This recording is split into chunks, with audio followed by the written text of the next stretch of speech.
Coronavírus começa mais uma semana de isolamento, mas agora oficinas, borracharias e lava-jatos estão autorizados a abrir. Contra a gripe, começa a campanha de vacinação de idosos com direito à ordem alfabética e drive-thru. Crise medida provisória que já está valendo autoriza a suspensão integral do salário do trabalhador pelos próximos 4 meses. Olá, eu sou Rodrigo Orengo, está começando agora o Band Cidade, primeira edição.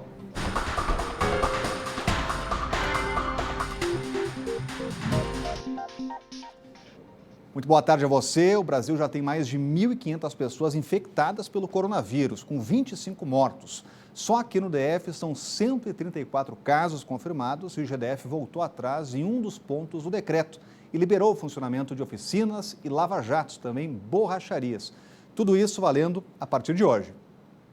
Sérgio é dono de uma oficina mecânica. Ele diz que o risco nesses locais é pequeno, já que o contato com os clientes é feito à distância. Agora nós vamos mandar o WhatsApp, usar a informática, para demonstrar aos nossos clientes que nós estamos de volta e recomeçando nossas vidas. Seu Idon tem 5 oficinas que também faz serviços de borracharia. Neste fim de semana, ele teve que sair para um atendimento emergencial. Uma família que havia furado o pneu do carro. Eu socorri, o carro veio para a oficina, vieram 3 carros para a oficina, estão guardados. Vai ficar pronto no dia 5, No dia 5 nós iríamos abrir, no dia 6, na verdade, e arrumaríamos. Mas como nós abrimos hoje, a gente já vai mexer nos carros hoje, Então é essencial o nosso serviço. Neste Lava Rápido, após a pandemia do novo coronavírus, os serviços de higiene foram personalizados. A gente está tomando todo cuidado quanto aos funcionários são orientados, usa os EPI, os equipamentos de proteção individual, máscara, luva, tudo. E é isso, a gente está tentando contribuir com essa situação. Vendo a importância desses serviços, inclusive para atender ambulâncias e carros de polícia, o GDF autorizou a abertura de oficinas, lava-jatos e borracharias. O governo alegou que a mudança foi por causa de uma cobrança da própria população. A suspensão do atendimento ao público no comércio por prevenção contra o novo coronavírus começou a valer no dia 19 e segue até o dia 5 de abril. A proibição inclui restaurantes, bares, lojas e salões de beleza. Aqueles que não respeitarem as regras estão sujeitos a pagar uma multa que varia de R$ 3.500 a R$ 12.000. Esse foi o primeiro fim de semana de fechamento quase total do comércio de Brasília. A gente percorreu vários pontos no sábado para conferir como foi o cumprimento do decreto que proíbe desde aglomerações até serviços não essenciais. É para todo mundo ficar em casa em isolamento, mas em Ceilândia, alguns ambulantes estavam no centro da cidade desrespeitando o decreto. Também havia idosos nas ruas, esse aí estava sentado tranquilamente. Nossa equipe também esteve em Taguatinga no sábado no início da tarde. O comércio estava fechado, havia poucas pessoas nas paradas de ônibus, assim como o movimento fraco de carros. No Guará também não foi diferente, a cidade parecia deserta. A ordem é ficar em casa.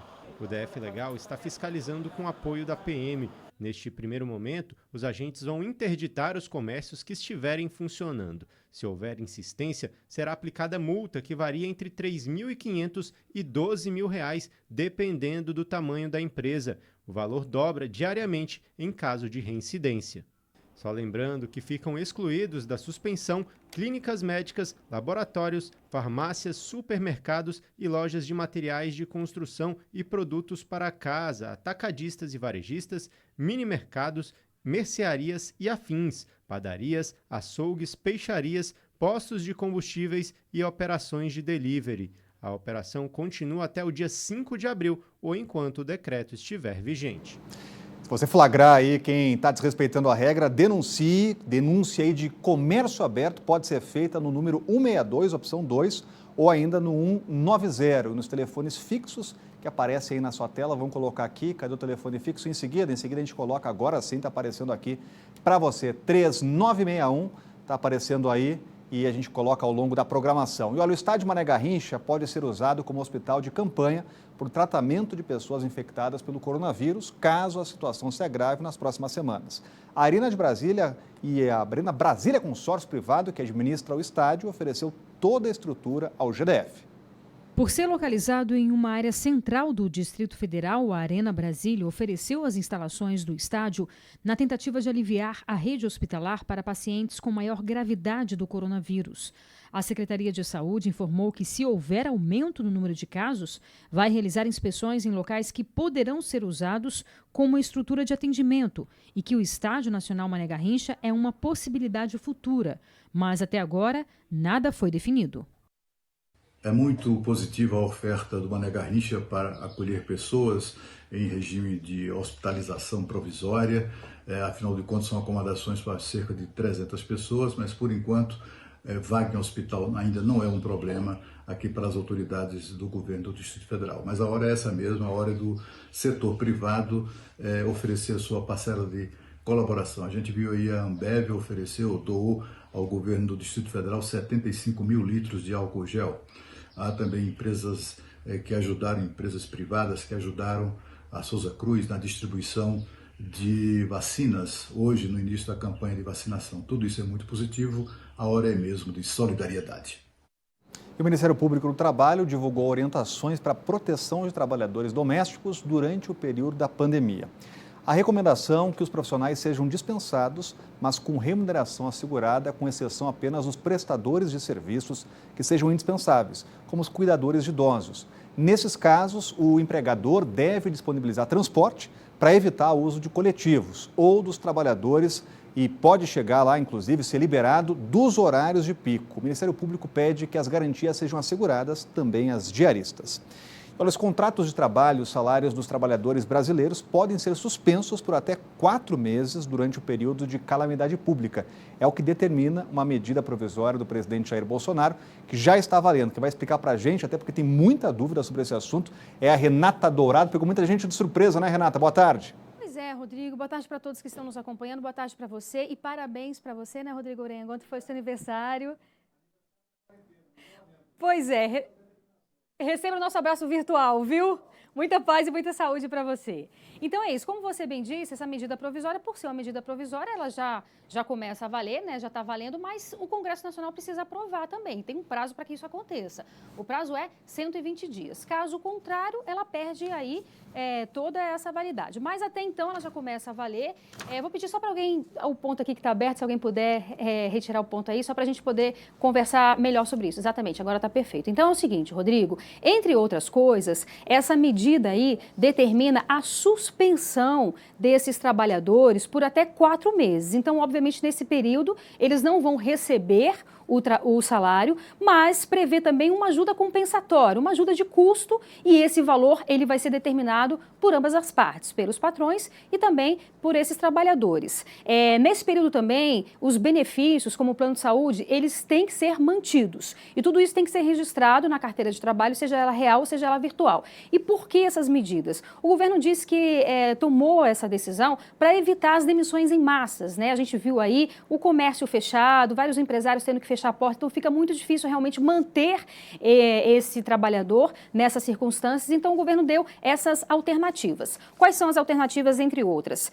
Determina regras para o teletrabalho, trabalho à distância, como o home office. E aqui a gente faz um parêntese, a Secretaria de Educação informou que a partir de hoje todos os trabalhadores estão trabalhando nesse sentido, estão trabalhando em casa, então estão nesse teletrabalho. Antecipa as férias individuais, desde que o trabalhador seja avisado com até 48 horas de antecedência. Concessão também das férias coletivas, ou seja, conceder férias para todos os trabalhadores. E um ponto também que é importante para o empresário é o seguinte, o governo adiou o recolhimento do FGTS. Então, em princípio, até o mês de julho, esse empregador não precisa fazer o recolhimento desse FGTS. O presidente Bolsonaro hoje voltou a conversar com a imprensa ali na saída do Palácio da Alvorada, falou exatamente isso, né, que é para evitar essas demissões em massa. Disse também que algumas autoridades, ele não citou, mas a gente sabe que ele vem fazendo críticas aos governadores, então possivelmente seja uma indireta aos governadores. Segundo ele, algumas autoridades estão ministrando remédio em excesso, o que pode levar aí ao desemprego. E disse que o que o governo puder fazer pela vida dessas pessoas, o governo vai continuar fazendo. Então são medidas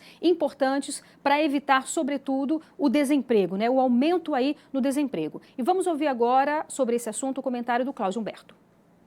Olha, a medida provisória do presidente Jair Bolsonaro precisa ser melhor esclarecida, né? Ela causa um impacto imenso na economia e, sobretudo, nos empregos, né? É preciso verificar se as empresas, por exemplo, terão que provar, demonstrar a dificuldade de manter o empregado para só então promover essa redução salarial, ou a suspensão contratual que é prevista na MP.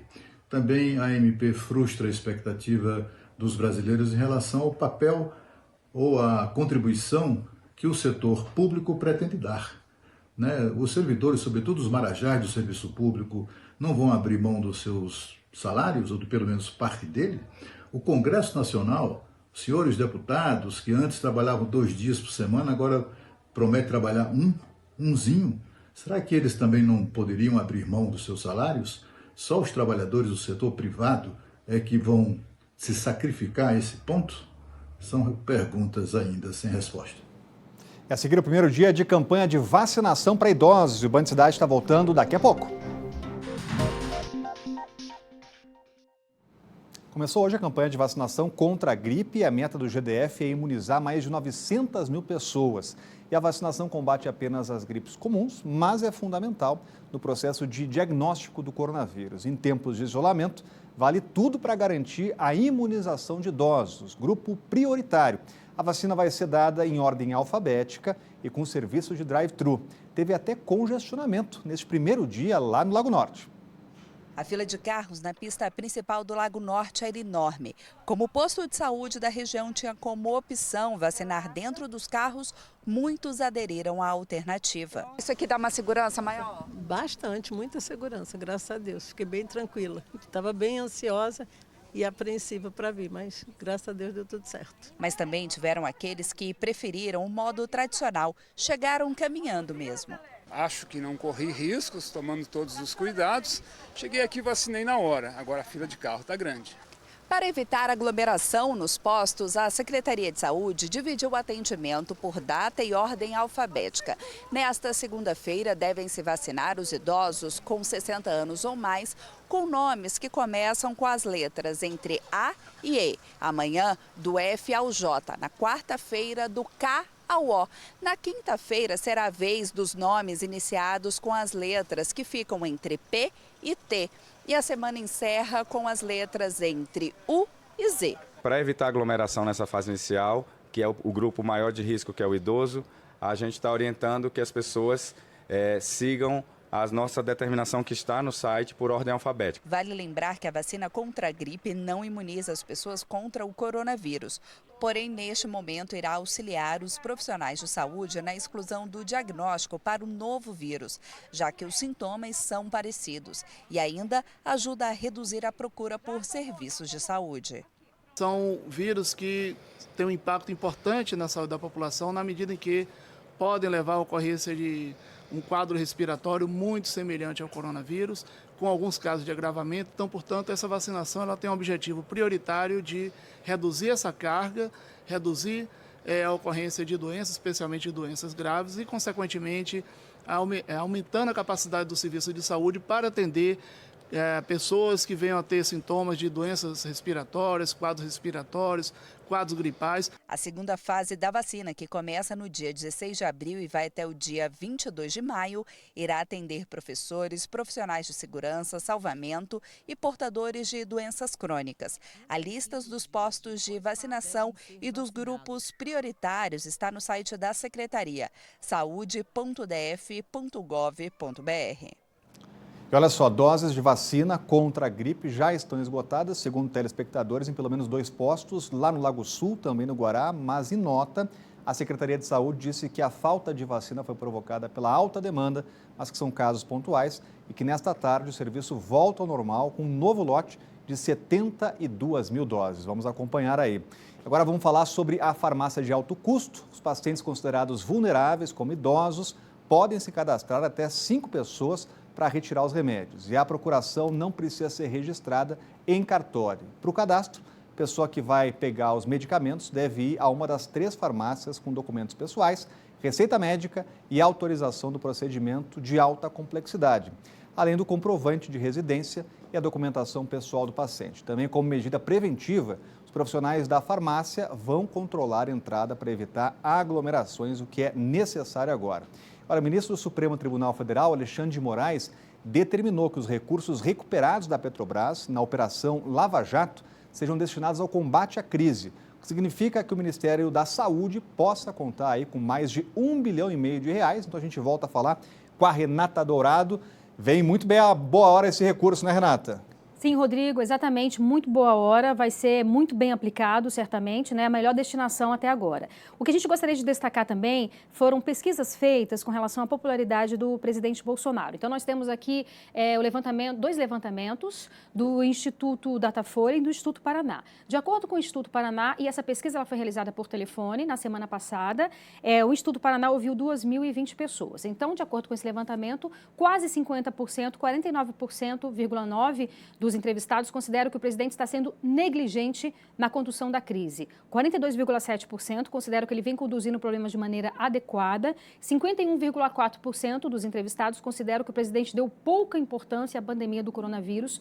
31,1% consideram que ele deu a importância que deveria e 11,8% consideram que ele deu muita importância. Já a pesquisa feita pelo Datafolha, também por telefone, 1.500 pessoas foram ouvidas em todas as regiões do Brasil. E aí, quando a pergunta é, o presidente Bolsonaro fez uma boa gestão com relação à crise do coronavírus, 35% aprovam essa gestão do presidente Bolsonaro e 33% reprovam. A gente destaca aqui que a aprovação dos governadores é maior que a aprovação do presidente, chega, portanto, a 54%. E a aprovação do desempenho do Ministério da Saúde também é maior que a aprovação do desempenho do presidente Bolsonaro, chega aí a 55%. A pesquisa também questionou os entrevistados sobre o que achavam das declarações do presidente Bolsonaro de que estava havendo uma histeria com relação à pandemia. Então, 54% dos entrevistados discordam dessa avaliação de que haja uma histeria do presidente Bolsonaro e 34% concordam. Com relação àquele gesto do presidente Bolsonaro na última manifestação no dia 15, de cumprimentar as pessoas, quando já havia aquela determinação para que as pessoas evitassem esse contato, 68% reprovaram esse gesto do presidente Bolsonaro e 27% aprovaram o gesto do presidente Bolsonaro. O presidente Bolsonaro, hoje de manhã, como nós falávamos, ele conversou com a imprensa e também falou sobre a pesquisa do Datafolha. Vamos ouvir. Você está preocupado com a popularidade minha ou do Mandetta? E você acredita no Datafolha? Pessoal, é o seguinte, o presidente da República e seus ministros estão trabalhando há semanas para minimizar os efeitos do coronavírus. A vida das pessoas estão em primeiro lugar. É isso, Rodrigo. E agora nós vamos ouvir o comentário do nosso colega Cláudio Humberto também sobre esse assunto. Olha, o presidente Jair Bolsonaro está mal na foto, viu, dos brasileiros, a julgar pelo levantamento nacional feito pelo Instituto Paraná Pesquisa, que é parceiro do grupo Bandeirantes de Comunicação. Segundo essa pesquisa, metade dos brasileiros, 49,9% dos entrevistados, acham que o presidente da República tem sido negligente no enfrentamento da crise do coronavírus. 51,7% dos entrevistados acham que ele fez pouco caso, que ele não tem dado a importância devida a essa pandemia que assusta a todos os brasileiros. Tudo isso se deve, é claro, às reiteradas declarações do presidente, desdenhando um pouco do coronavírus. A intenção dele, dizem os seus auxiliares, era não se associar a qualquer tipo de estímulo ao pânico ou à histeria, como é que é a expressão que ele gosta de usar. Mas, de qualquer maneira, isso lhe custou muito caro, apesar do trabalho muito elogiado do ministro da Saúde, Luiz Henrique Mandetta. E as incertezas rondam também as eleições municipais previstas para outubro. Já começa o movimento para que sejam adiadas. É o que você confere em uma reportagem de Valteiro de Oliveira. Com o avanço do coronavírus, cresce no Congresso um movimento para prorrogar os mandatos dos atuais prefeitos até 2022, quando seriam realizadas eleições gerais para todos os cargos, unificando o calendário eleitoral.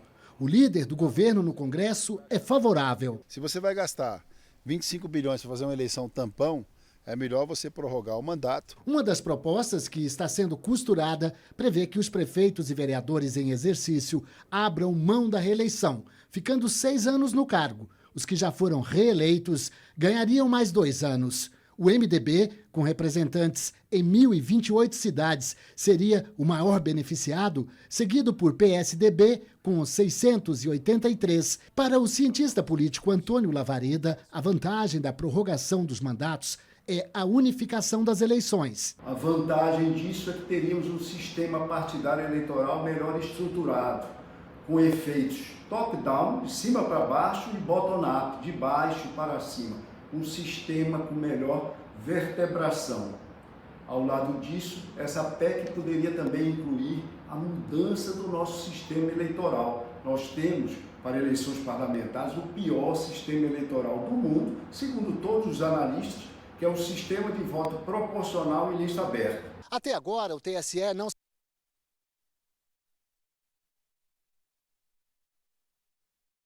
As eleições municipais deste ano serão uma das principais vítimas do coronavírus. Tudo indica que sim. Há um movimento no Congresso ou de congressistas no sentido de adiar as eleições previstas para outubro. E tudo isso porque será impossível desenvolver qualquer tipo de campanha eleitoral.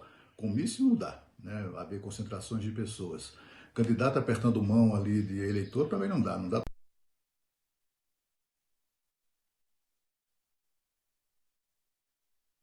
As eleições municipais deste ano serão uma das principais vítimas do coronavírus. Tudo indica que sim. Há um movimento no Congresso ou de congressistas no sentido de adiar as eleições previstas para outubro. E tudo isso porque será impossível desenvolver qualquer tipo de campanha eleitoral. Comício não dá, né? Haver concentrações de pessoas. Candidato apertando mão ali de eleitor também não dá para beijar criancinha. Não dá para fazer uma série de coisas que são próprias de campanha eleitoral e é isso que justifica o que alegam os defensores do adiamento. O problema é que surgiram também os oportunistas, aqueles que querem aproveitar a ocasião e já também prorrogar os mandatos de prefeitos e vereadores até o ano de 2022. E a seguir, a polícia desmonta a fábrica ilegal de álcool gel no Gama e o Band Cidade está voltando daqui a pouco. Em Taguatinga Sul, motoristas e pedestres reclamam que os buracos tomaram conta de algumas ruas. Nossa equipe foi até lá conferir a situação. As chuvas deram uma leve trégua, mas os buracos nas ruas, pelo jeito, não. 1, 2, 3, 4, olha a buraqueira na QS5 em Taguatinga Sul. Nessa rua que tem mais ou menos 100 metros, perto do Clube da Portuguesa, a nossa equipe contou mais de 20. São tantos buracos que fica difícil escapar. Feia coisa. Já faz tempo já também que tá desse jeito. Nunca nem tamparam, eu acho.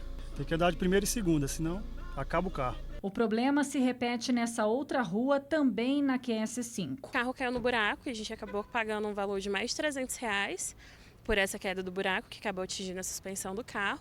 E aí coincidiu junto com o pagamento do IPVA, né, que a gente começa a pagar agora.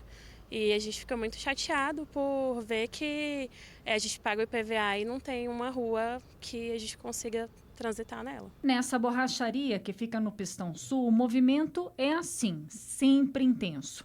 O seu Mauro conserta em média 15 pneus por dia. Mesmo que isso possa parecer lucrativo para o negócio dele, o borracheiro faz questão de dizer que a falta de manutenção do asfalto é prejudicial para todo mundo. Aqui acontece de eu remendar muito pneu aqui, o pessoal reclama muito e é difícil aqui para nós, muito buraco mesmo. Pois é, em nota, a Nova Capa informou que trabalha em conjunto com a administração regional para minimizar esse problema na malha viária da cidade, com equipes fazendo todos os dias serviços de recapeamento asfáltico e operação tapa-buraco. O reparo nas ruas, que mostramos na reportagem, está no cronograma de obras, mas a data exata ainda não foi definida. É que na Band, você sabe, tem um canal direto para fazer denúncias, mandar vídeos e mostrar os problemas aí da sua região. É o nosso WhatsApp, anote aí, 99976-9204. Olha, no Gama, uma mulher foi presa em flagrante por manter uma distribuidora clandestina de álcool gel. O produto foi descoberto em uma farmácia de Sobradinho e o álcool estava fora das especificações técnicas. A polícia foi chamada e um depósito foi descoberto no Gama, onde foram encontrados ainda produtos farmacêuticos e cosméticos. Havia 400 frascos já com álcool e mais de 3.000 embalagens prontas para serem usadas. Lembrando que se você achar qualquer produto ilegal ou com preço abusivo, pode denunciar pelo e-mail 151@procon.df.gov.br ou pelo 151. Então, suspensas as saídas temporárias dos presos no DF. A terceira saída temporária deste ano está prevista para a semana que vem. A medida inclui também a liberação para o trabalho externo. Detentos idosos vão ser monitorados diariamente pelas equipes de saúde. E a Vara de Execuções Penais informa que não há casos de contaminação pelo coronavírus no sistema penitenciário, só que as medidas restritivas devem ser aplicadas na tentativa de amenizar os impactos da pandemia. E o Band Cidade, primeira edição, vai ficando por aqui.